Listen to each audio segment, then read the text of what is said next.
দেশ থেকে বিদেশ, খেলা থেকে বিনোদন, সব ধরনের খবর নিয়ে আমি মিঠু শুরু করছি নজরের দুনিয়া। লেক ভিউ হাসপাতাল, সময় অসময় সব সময় আমাদের পরিষেবা modular OT, paediatric surgery, plastic surgery, general surgery, neuro surgery, urology, gastroenterology, gynaecology, orthopaedic, ENT, chest সমস্ত অভিজ্ঞ চিকিৎসকদের দ্বারা চিকিৎসা করা হয়। সর্বোন্নত আইসিইউ, এইচডিইউ, প্যাথোলজি, সমস্ত রকমের USG, CT scan, X ray, FNAC, biopsy, tapping. শুধুমাত্র আমরাই পারি স্বল্প মূল্যে অত্যাধুনিক প্রযুক্তির চিকিৎসা। কলকাতা ও হায়দ্রাবাদের বিশেষজ্ঞ চিকিৎসকদের সুপরামর্শ। নিজস্ব ফার্মাসিতে 20% ছাড়ে ওষুধ। প্রতি রবিবার প্রসূতি মায়েদের বিনামূল্যে ইউএসজি পরিষেবা। ঠিকানা লেক ভিউ হাসপাতাল, লালদিঘি মোহনা বাসস্ট্যান্ডের পিছনে, বহরমপুর, মুর্শিদাবাদ। মোদি দারুণ নেতা, প্রধানমন্ত্রীর প্রশংসায় পঞ্চমুখ ট্রাম্প। বাণিজ্য চুক্তি নিয়ে বড় ঘোষণা মার্কিন প্রেসিডেন্টের।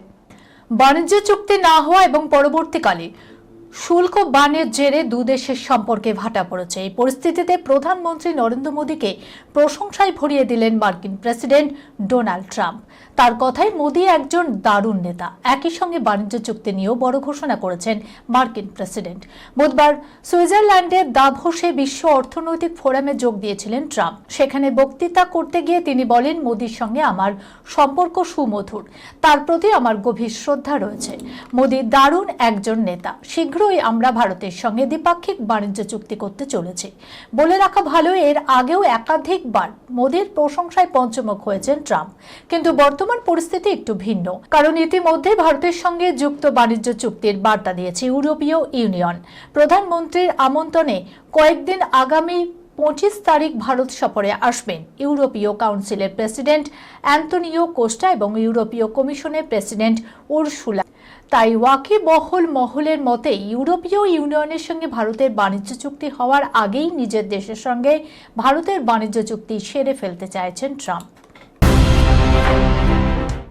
নিজ শহরের সম্মানহানি, রোনাল্ডোর মূর্তি পুড়িয়ে দিল যুবক। বিশ্ব ফুটবলের তুমুল আলোড়ন। ক্ষুণ্ণ হলো ক্রিস্টিয়ানো রোনাল্ডোর মর্যাদা, পুড়িয়ে ফেলা হলো তার মূর্তি, তাও আবার পর্তুগিজ মহাতারকার নিজ শহর মাদেইরায়। এই ঘটনা বিশ্ব ফুটবলে আলোড়ন তুলেছে। পুলিশ জানিয়েছে অভিযুক্তকে শনাক্ত করা গিয়েছে। ঠিক কি ঘটেছে? মাদেইরাই দ্বীপে CR7 মিউজিয়ামের সামনে রয়েছে ব্রোঞ্জের তৈরি রোনাল্ডোর এই ভাস্কর্য। নিজ দ্বীপে রাজধানী ফুনসালে স্থাপিত এই মূর্তিটি 2014 সালে সপরিবারে এসে উদ্বোধন করেছিলেন 5 বারের ব্যালন ডি'অর জয়ী ফুটবলার। এই ভাস্কর্যেই আগুন ধরিয়ে সেই ঘটনার ভিডিও ইনস্টাগ্রামে পোস্ট করে ওই যুবক। ভিডিও দেখা গেছে প্রথমেই ওই মূর্তির গায়ে তরল ঢেলে লাইটার জেলে আগুন ধরিয়ে দেয়। এরপর কিছুটা দূরে গিয়ে উচ্চস্বরে র‍্যাপ বাজিয়ে অদ্ভুতভাবে নেচে বন্য সেলিব্রেশনে মেতে ওঠে সে। রোনাল্ডোর মূর্তি জ্বালিয়ে নেচে খুশি উদযাপনেই প্রথমে থেমে থাকেনি সে। ভিডিওর সঙ্গে এক রহস্যময় বার্তাও দিয়েছে। সেখানে বলা হয়েছে ঈশ্বরের শেষ সতর্কবার্তা। পুলিশ সূত্রে জানা যায় ওই ব্যক্তি এর আগেও একই ধরনের ঘটনায় জড়িত ছিল, তবে মূর্তিটি ক্ষতিগ্রস্ত হয়েছে কিনা তা এখনো স্পষ্ট নয়। এমন লাগাম ছাড়া ঘটনার পর রোনাল্ডো ভক্তদের মধ্যে তীব্র ক্ষোভের সৃষ্টি হয়েছে। এই ব্যক্তিকে গ্রেপ্তারের অভিযান শুরু করেছে পুলিশ। প্রেম করে বিয়ে, 4 মাসের মধ্যেই 2 জন পরপুরুষের সঙ্গে যৌন কর্মে স্ত্রী। চরম মুহূর্তে স্বামী দেখে ফেলতে কি ঘটল দেখুন। প্রেম করে বিয়ে হয়েছিল, কিন্তু 4 মাসের মধ্যেই 2 যুবকের সঙ্গে বিবাহ বহির্ভূত সম্পর্কে জড়িয়ে পড়েছিল এক তরুণী। এমনকি স্বামী না থাকলে তাদের সঙ্গে শারীরিক সম্পর্কেও লিপ্ত হতেন তিনি, আর তারই খেসারত দিতে হলো তরুণীকে। ঘটনাটি উত্তরপ্রদেশের কানপুরের। সেখানেই এক ভাড়া বাড়িতে থাকতেন শচীন সিং এবং তার স্ত্রী শ্বেতা সিং। 4 মাস আগে তাদের বিয়ে হয়েছিল, কিন্তু বিয়েতে মত ছিল না দুজনের পরিবারেই, তাই তারা আলাদা থাকতে শুরু করেন। জানা গেছে সচিন এবং শ্বেতার পাশের ঘরে দুই ইঞ্জিনিয়ার পড়ুয়া ভাড়া থাকতেন। অভিযোগ, তাদের সঙ্গে বিবাহ বহির্ভূত সম্পর্কে জড়িয়ে পড়েছিলেন শ্বেতা। স্ত্রীর ব্যবহার দেখে প্রথম থেকেই সন্দেহ হয়েছিল সচিনের, কিন্তু স্ত্রীর বিরুদ্ধে কোনো প্রমাণ পাওয়া যায়নি। জানা গিয়েছে একদিন সচিন তার গ্রামের বাড়িতে যাবেন বলে সকালে বেরিয়েছিলেন। রাতে তিনি বাড়ি ফিরবেন না বলেই জানিয়ে দিয়েছিলেন, কিন্তু সন্দেহের বশে হঠাৎই রাতের অন্ধকারে বাড়িতে উপস্থিত হন। বেডরুমের দরজা হালকা খোলা ছিল। সচিনের অভিযোগ, দরজার ফাঁক দিয়ে তিনি দেখেন বিছানায় ওই দুই যুবকের সঙ্গে শারীরিক খেলায় মগ্ন ছিল তার স্ত্রী। চরম মুহূর্তেই তার স্ত্রী স্বামীর উপস্থিতি টের পায়। এরপরই হুলুস-থুলুস পড়ে যায়। তার স্বামীকে দেখে চম্পট দেয় দুই যুবক। এরপর গলা টিপে স্ত্রীকে হত্যা করে বলে অভিযোগ উঠেছে স্বামীর বিরুদ্ধে। পরদিন থানা গিয়ে আত্মসমর্পণ করেন সচিন। ইতিমধ্যেই অভিযুক্তকে গ্রেপ্তার করা হয়েছে। দেহ ময়নাতদন্তের জন্য পাঠানো হয়েছে। এবার আল্লুর ছবিতে সুলতান সালমান। পুষ্পা 3-তে অপেক্ষা করছে কোন চমক, দেখুন। বক্স অফিসে ব্লকবাস্টার হিট পুষ্পা এবং পুষ্পা 2 এর পর রীতিমতো পুষ্পা 3 দ্য র্যাম্পেজের অপেক্ষায় রয়েছে সিনে প্রেমীরা।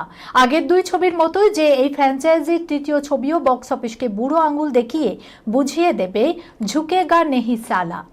এবারও তাই বলবে বলেই আশা করছেন দর্শক, কারণ এবার নাকি আল্লুর ছবিতে থাকবেন সুলতান সালমান। চারিদিকে কান পাতলেই শোনা যাচ্ছে যে এবার নাকি এই ফ্র্যাঞ্চাইজির তৃতীয় ছবিতে দেখা যাবে ভারতীয় বিনোদুনিয়ার এই দুই হেভিওয়েটকে।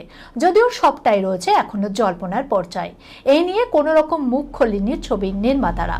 তবে ইতিমধ্যেই শুরু হয়েছে ছবির প্রি প্রোডাকশনের কাজও।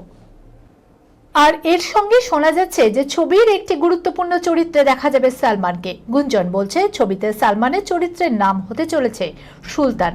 এমনকি হেভিওয়েট শিল্পপতির চরিত্রেই নাকি দেখা যাবে তাকে। ছবির স্বার্থেই নাকি ইতিমধ্যেই হায়দ্রাবাদে একটি অফিসও নিয়েছে প্রযোজনা সংস্থা। তবে কবে শুরু হবে পুষ্পা 3 দ্য র্যাম্পেজের শুটিং শোনা যাচ্ছে এই ছবির শুটিং শুরু হতে এখনো বাকি বেশ কিছুটা সময়, কারণ আপাতত পরিচালক সুকুমার ও আল্লু অর্জুন একটি অন্য ছবির শুটিংয়ে ব্যস্ত। এই খবরের সঙ্গে শেষ করলাম আজকের নজরে দুনিয়া। আপনারা দেখছেন টিভি 24 বাংলা, সংবাদ বিনোদন সারাদিন সারাক্ষণ।